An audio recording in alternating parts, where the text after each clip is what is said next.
Hi, I'm Miss Jen from the Fountaindale Library. Today I'm going to be showing you how to make some sensory gel bags.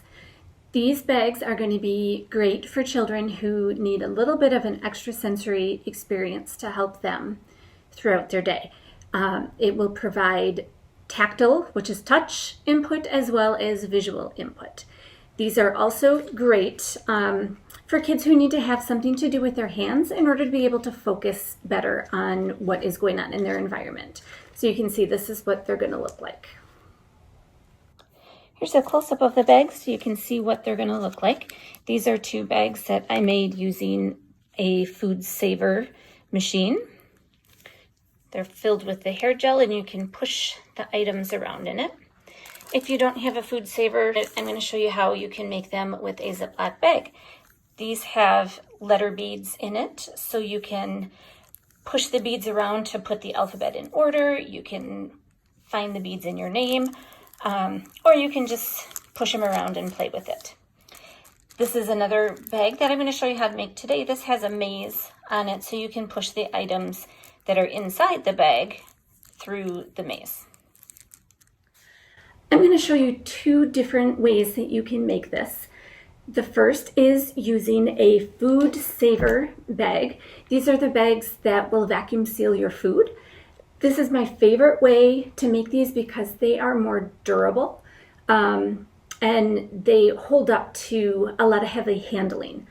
However, if you don't have a food saver at home, don't worry, you can still make these at home too. You would just need two Ziploc bags.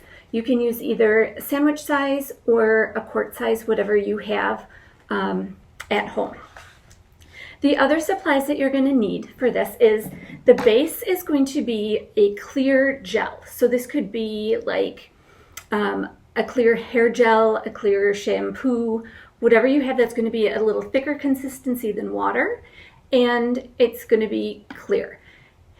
If you only find colored hair gel, as long as you can see through it, that's fine.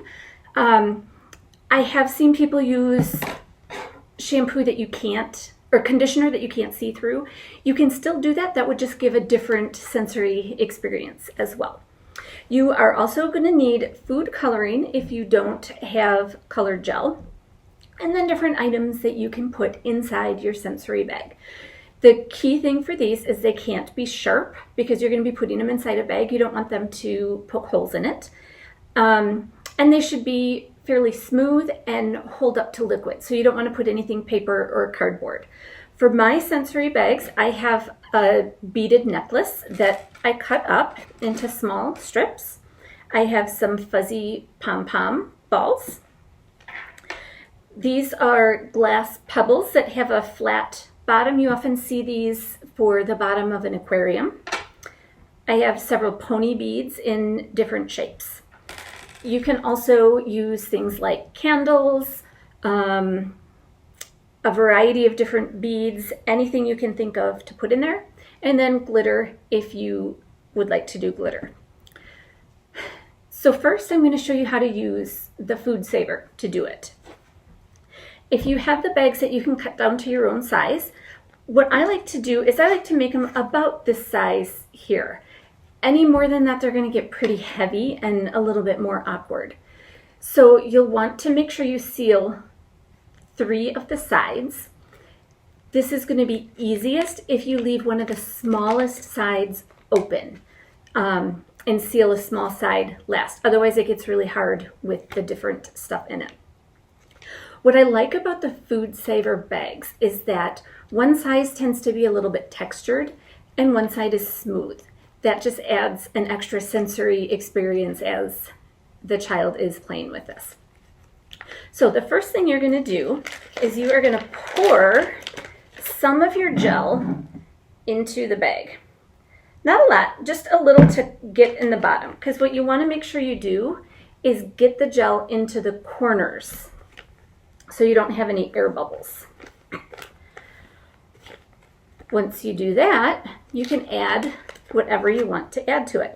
I am going to add some food coloring to this one just to make it a little easier to see, and I'm going to add some green. You don't want to add a lot. the more you add, obviously, the more difficult it will be to see through to the objects you have. So once it's in, you're just going to squish it around a little bit to mix it up.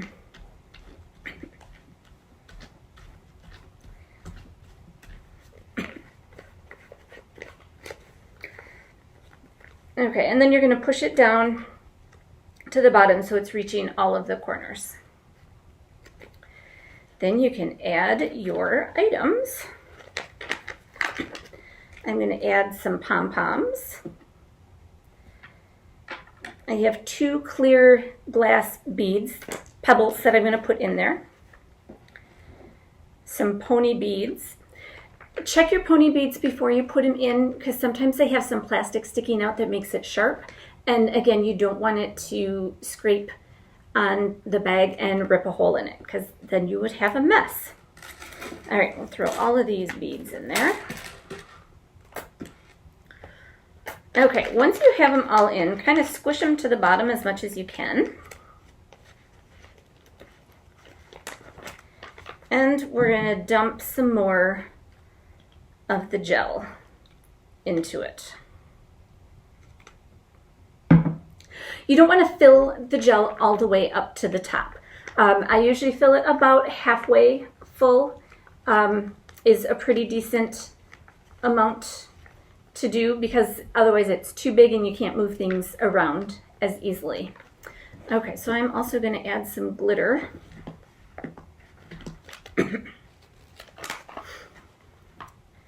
Just a little bit of glitter will do. You don't want to add too much, because then again, it's too hard to see what's inside.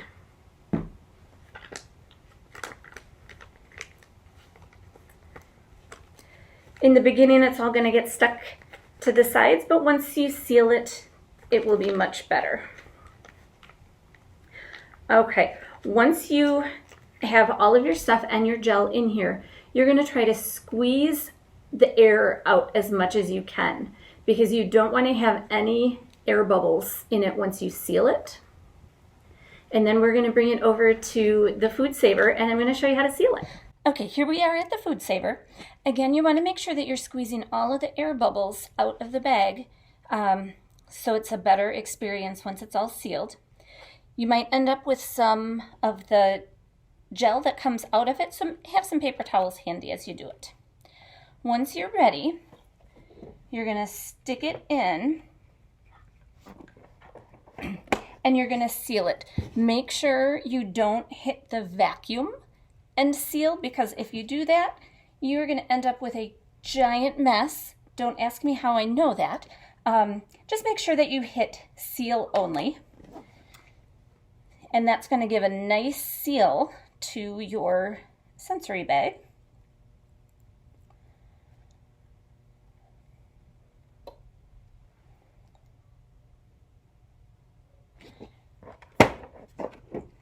Okay, so now you can see that it's sealed across the top. I like to, for good measure, just seal it a second time, just because I know sometimes there might be a little air bubbles in between each one, and so it's good to have a second seal just to be safe.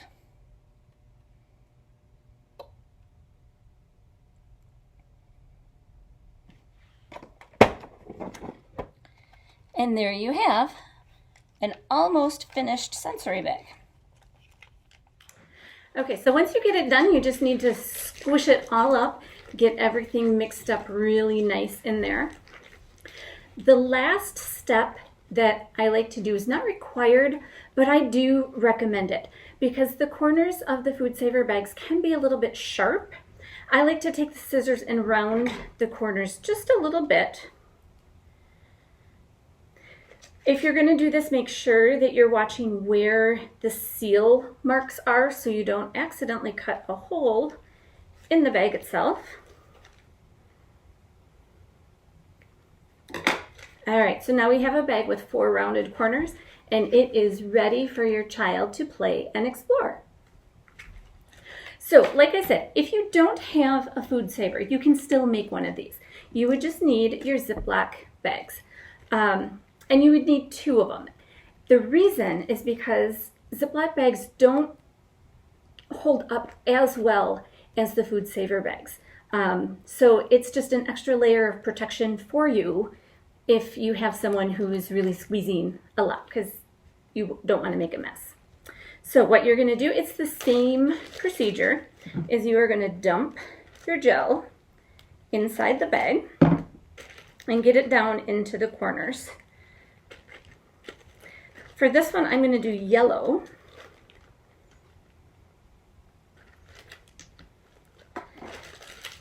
And mix it up a little bit.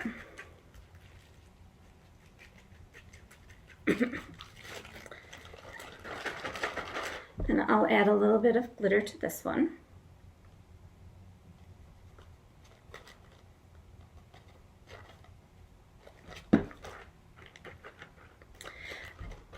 Now, I'm only going to add a few things to this because what I'm doing for this one is I am making a maze out of it.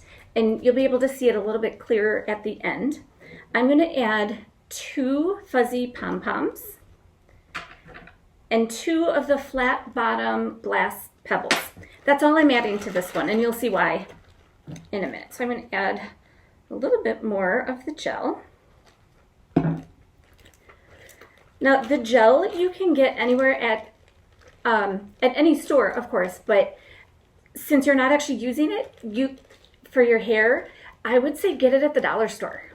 They have a lot of different kinds there that are nice and inexpensive, and you might be able to find some colored ones too, so you don't have to use food coloring for it. I'm going to add just a little bit more. Okay, so once you get all of the gel in there, you got to pat it carefully to get all those air bubbles out.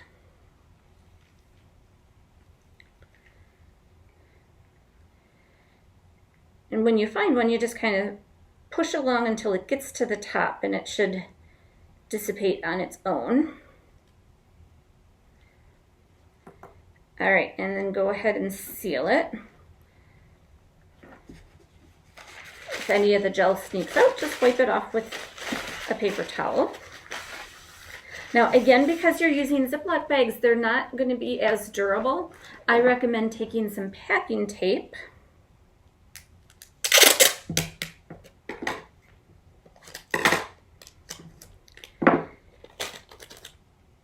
and folding it over the top of it, and that's just going to seal it a little bit nicer for you. Okay, so what I did on the outside bag is I made a little maze. I'll hold this here so you can see it. I did 2 different ones. You can do it however you want to on your bag, of course. So we'll take this, and you're just going to put your other bag inside.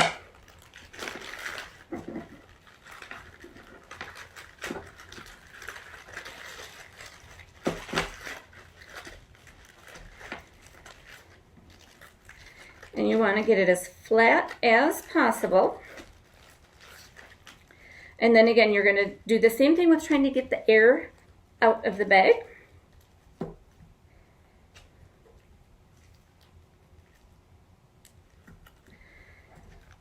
Okay, and then I'm going to take that packing tape again.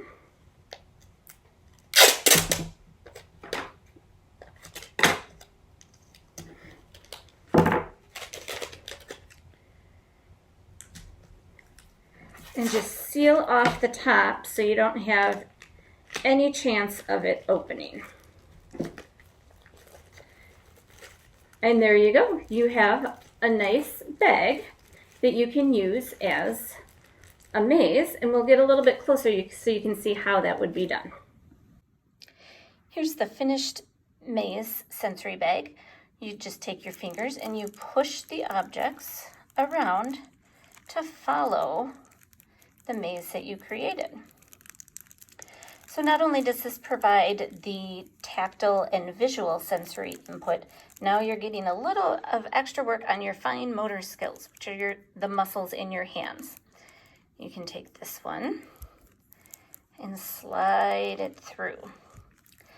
Now the reason I added 2 different ones, I added the squishy pom-poms and the glass pebbles, is that just adds two different types of sensory input to this bag. I really hope you enjoyed crafting with me today and making these sensory gel bags. I hope you have a lot of fun with them and that they're very calming and fun fidget to have when you need it. Have a great day, and we'll see you next time.